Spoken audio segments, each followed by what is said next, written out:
In this presentation, I'm going to be discussing 5 reasons why self-compassion is something you should practice regularly. Oftentimes, you are your own worst critic, which can make treating yourself with kindness a bit of a challenge. However, studies show that practicing self-compassion is good for your mental health. If you frequently find yourself being overly critical, judging your thoughts and actions, or even blaming yourself for things outside of your control, you're definitely not alone. Negative self chatter is a surprisingly common habit, but thankfully, there are ways you can fight it. Before we get into the reasons why practicing self compassion is so important, let's talk about what self compassion is. What is self compassion? Having compassion for yourself is essentially no different than having compassion for others. Consider what it feels like to experience compassion. In a nutshell, it involves being moved by the suffering of others and allowing your heart to respond to their pain. Self-compassion works in the same way, except you're directing your compassion towards yourself. When you go through something difficult or notice something about yourself that you're not happy with, your initial instinct might be to judge yourself harshly. This is where self-compassion comes in.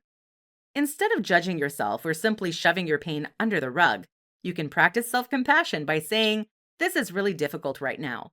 Once you've acknowledged your pain, consider how you can comfort and care for yourself in that moment. 5 reasons why you should practice self-compassion regularly. Now let's get into the reasons why self-compassion is something you should practice regularly. There's been a lot of research done on this topic in the past few years, and you might be surprised by how helpful practicing self-compassion regularly can be. 1. Encourages healthy habits. People who treat themselves with kindness every day are more likely to adopt positive habits, like exercising regularly, maintaining a nutritious diet, and scheduling regular checkups with their doctor. Having compassion for yourself will motivate you to take better care of yourself. In other words, you'll be able to make a more proactive approach when it comes to keeping your health in check. 2. It will strengthen your coping skills.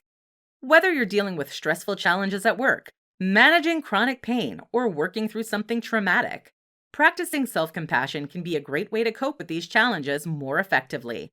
The ability to acknowledge your own struggles with kindness will help you notice your triggers, as well as build up your resilience.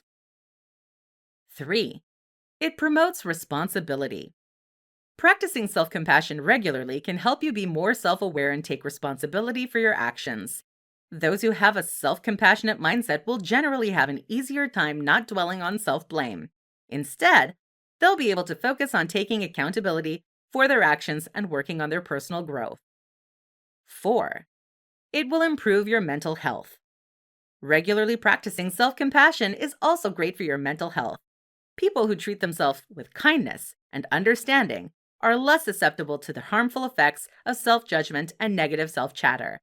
You'll be less stressed out, less anxious, and have the mindset you need to combat depression too. 5. It will improve your confidence. Practicing self-compassion will also make it easier for you to acknowledge and accept your failures. Sometimes we're so afraid of failing that we don't even try, and naturally, this can keep us from potentially succeeding. By practicing self-compassion, you'll be building up a more positive self-view, which will improve your confidence and motivate you to face your fear of failure. I hope you've enjoyed this list and feel more inspired to practice self-compassion regularly.